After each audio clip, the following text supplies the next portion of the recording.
Thanks for join Global Tutorial Bernard Simamora, SSI, SIP, SH, MH, MM.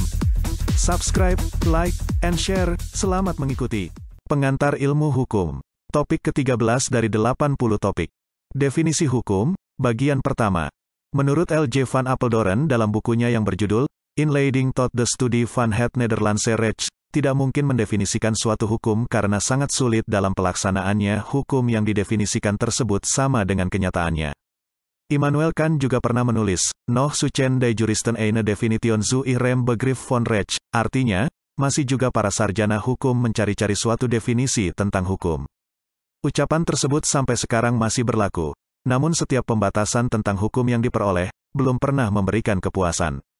Sesungguhnya ucapan Kant hingga kini masih berlaku, sebab telah banyak benar sarjana hukum mencari suatu batasan tentang hukum, namun setiap pembatasan tentang hukum yang diperoleh, belum pernah memberikan kepuasan. Van Apeldoorn juga mengatakan tentang pengertian hukum dalam kesulitannya pernah mengatakan bahwa, definisi hukum sangat sulit dibuat karena tidak mungkin untuk mengadakan yang sesuai dengan kenyataan. L.J. van Apeldoorn dalam bukunya yang berjudul Inleiding tot de Studie van het Nederlandse Recht yang diterjemahkan oleh Utarit Sadino ke dalam bahasa Indonesia dengan nama Pengantar Ilmu Hukum mengemukakan bahwa, hukum terdapat di seluruh dunia, di mana terdapat suatu masyarakat manusia. Selanjutnya, Apeldoorn menyebutkan bahwa barang siapa hendak mengenal sebuah gunung, maka ia melihat sendiri gunung itu, demikian pula barang siapa ingin mengenal hukum, ia pun harus melihatnya juga. Tetapi, jika ingin melihat hukum kita selalu berhadapan dengan suatu kesulitan. Gunung itu nampak, tapi hukum itu tidak nampak dengan kasat mata. Hukum itu ada bila ada yang melanggarnya, yaitu jika berhadapan dengan polisi, jaksa dan hakim. Meskipun hukum itu tidak dapat dilihat, sangat penting bagi kehidupan masyarakat karena hukum itu mengatur hubungan antara anggota masyarakat itu dengan masyarakatnya. Hukum itu mengatur hubungan antara individu dengan masyarakat juga.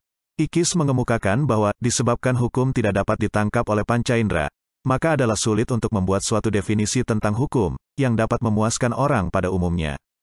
Sebab mengapa hukum itu sulit diberikan definisi yang tepat, ialah karena hukum itu mempunyai segi dan bentuk yang sangat banyak, sehingga tak mungkin tercakup keseluruhan segi dan bentuk hukum itu di dalam suatu definisi seperti bekas guru besar Universiteit van Indonesia W.L.G. Lemayer dalam bukunya, Het Recht in Indonesia, mengemukakan bahwa, banyaknya segi dan luasnya isi hukum itu tidak memungkinkan perumusan hukum dalam suatu definisi tentang apakah sebenarnya hukum itu. Selanjutnya, W.L.G. Lemayer berkata bahwa hukum itu sulit untuk diberikan definisi yang sesuai karena hukum itu mempunyai segi dan bentuk yang sangat banyak, serta luasnya isi hukum, sehingga tak memungkinkan cakupan tersebut terangkum semua dalam suatu definisi yang tepat. Dalam pengertian hukum yang dikatakan para ahli atau pakar mengatakan bahwa pengertian hukum itu tidaklah mudah untuk didefinisikan, karena banyak anggapan para ahli di dunia ini dan Indonesia dalam mendefinisikan pengertian hukum. Oleh karena itu pengertian hukum itu bukanlah perkara mudah, sehingga perlu kita melihat pendapat-pendapat para ahli. Pengertian hukum sulit untuk didefinisikan karena kompleks dan beragamannya sudut pandang yang mau dikaji. Selanjutnya, Ahmad Ali menjelaskan bahwa beberapa juris telah membuat definisi hukum berdasarkan aliran atau paham yang dianutnya sebagai berikut. 1. Paham hukum alam. A. Aristoteles menyatakan bahwa hukum adalah sesuatu yang berbeda daripada sekedar mengatur dan mengekspresikan bentuk dari konstitusi, dan hukum berfungsi untuk mengatur tingkah laku para hakim dan putusannya di pengadilan untuk menjatuhkan hukuman terhadap pelanggar. B. Grotius menyatakan bahwa hukum adalah peraturan tentang tindakan moral yang menjamin keadilan pada peraturan hukum tentang kemerdekaan. 2. Paham antropologi. A. Menurut Shapera, hukum adalah setiap aturan tingkah laku yang mungkin diselenggarakan oleh pengadilan. B. Menurut Paul Bohannan, hukum merupakan himpunan kewajiban yang telah dilembagakan kembali dalam pranata hukum. C. Menurut Pospisil, hukum adalah aturan-aturan tingkah laku yang dibuat menjadi kewajiban melalui sanksi-sanksi yang dijatuhkan terhadap setiap pelanggaran dan kejahatan melalui suatu otoritas pengendalian. 3. Paham historis. A. Menurut Karl von Savigny, hukum adalah aturan yang terbentuk melalui kebiasaan dan perasaan kerakyatan, yaitu melalui pengoperasian kekuasaan secara diam-diam. Hukum berakar pada sejarah manusia, dihidupkan oleh kesadaran, keyakinan, dan kebiasaan warga masyarakat. B. Menurut Marxis, hukum adalah suatu pencerminan dari hubungan umum ekonomis dalam masyarakat suatu tahap perkembangan tertentu. 4. Paham positivis dan dogmatis. A. John Austin melihat hukum sebagai seperangkat perintah, baik langsung maupun tidak langsung dari pihak yang berkuasa kepada masyarakat, yang merupakan masyarakat politik yang independen. Namun, pandangan John Austin memiliki kelemahan yang terletak pada 1. Hukum dilihat semata-mata sebagai kaidah bersangsi yang dibuat dan diberlakukan oleh negara, padahal di dalam kenyataannya kaidah tersebut belum tentu berlaku. 2. Undang-undang yang dibuat oleh negara hanya salah satu sumber hukum. 3. Hanya warga masyarakat yang dilihat sebagai subjek hukum, padahal dalam kenyataannya dikenal pula adanya hukum tata negara, hukum administrasi negara, dan sebagainya. B. Menurut Hans Kelsen, hukum adalah suatu perintah terhadap tingkah laku manusia. Hukum adalah kaidah primer yang menetapkan sanksi-sanksi. C. Menurut Paul Scholten, hukum adalah suatu petunjuk tentang apa yang layak dilakukan dan apa yang tidak layak untuk dilakukan yang bersifat perintah. D. Menurut Van Kant, hukum adalah keseluruhan aturan hidup yang bersifat memaksa untuk melindungi kepentingan manusia di dalam masyarakat. 5. Paham sosiologis. A. Menurut Roscoe Pound, hukum dibedakan dalam dua arti. 1. Hukum dalam arti sebagai tata hukum, mempunyai pokok bahasan. A. Hubungan antara manusia dengan individu lainnya. B. Tingkah laku para individu yang mempengaruhi individu lainnya. 2. Hukum dalam arti kumpulan dasar-dasar kewenangan dari putusan-putusan pengadilan dan tindakan administratif. Pandangan Roscoe Pound tergolong dalam aliran sosiologis dan realis. B. Menurut Eugene Ehrlich, hukum adalah sesuatu yang berkaitan dengan fungsi kemasyarakatan dan memandang sumber hukum hanya dari legal history and jurisprudence dan living law. C. Menurut Bellevoet, hukum adalah kaidah hukum yang berlaku di suatu masyarakat yang mengatur tata tertib masyarakat, dan didasarkan atas kekuasaan yang ada di dalam masyarakat itu. 6. Paham realis. A. Menurut Holmes, hukum adalah apa yang dikerjakan dan diputuskan oleh pengadilan. B. Menurut Llewellyn, hukum adalah apa yang diputuskan oleh seorang hakim tentang suatu persengketaan, adalah hukum itu sendiri. C. Menurut Salmon, hukum adalah kumpulan asas-asas yang diakui dan diterapkan oleh negara di dalam pengadilan. Selain itu terdapat definisi atau pengertian hukum menurut para sarjana hukum lain seperti di bawah ini. 1.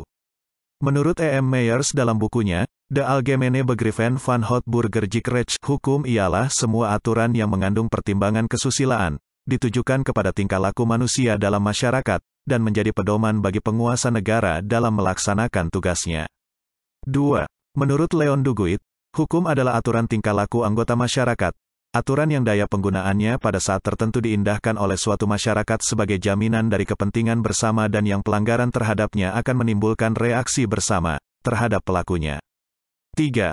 Menurut Utrecht, hukum adalah himpunan peraturan-peraturan, atau perintah-perintah dan larangan-larangan, yang mengurus tata tertib suatu masyarakat dan karena itu harus ditaati oleh masyarakat itu. 4.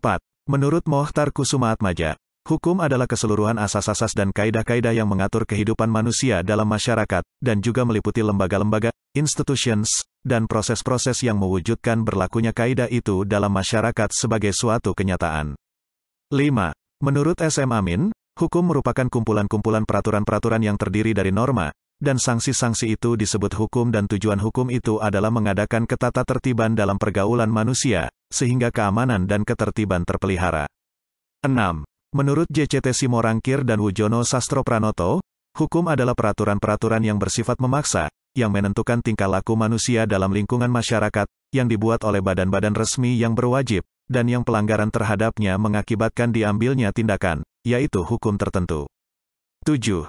Menurut Surojo Wiknojodipuro, hukum adalah himpunan peraturan-peraturan hidup yang bersifat memaksa, berisikan suatu perintah, larangan atau perizinan untuk berbuat atau tidak berbuat sesuatu serta dengan maksud untuk mengatur tata tertib dalam kehidupan bermasyarakat. 8. Menurut Salmon, hukum didefinisikan sebagai kumpulan asas-asas yang diakui dan diterapkan oleh negara di dalam peradilan. Dengan perkataan lain, hukum terdiri dari aturan-aturan yang diakui dan dilaksanakan pada pengadilan. 9. Menurut Sacipto Raharjo, hukum adalah karya manusia berupa norma-norma yang berisikan petunjuk-petunjuk tingkah laku. Hukum merupakan pencerminan dari kehendak manusia tentang bagaimana seharusnya masyarakat dibina dan kemana harus diarahkan. Oleh karena itu pertama-tama, hukum mengandung rekaman dari ide-ide yang dipilih oleh masyarakat tempat hukum diciptakan. Ide-ide tersebut berupa ide mengenai keadilan. 10. Menurut Lili Rasjidi, hukum bukan sekedar merupakan norma melainkan juga institusi.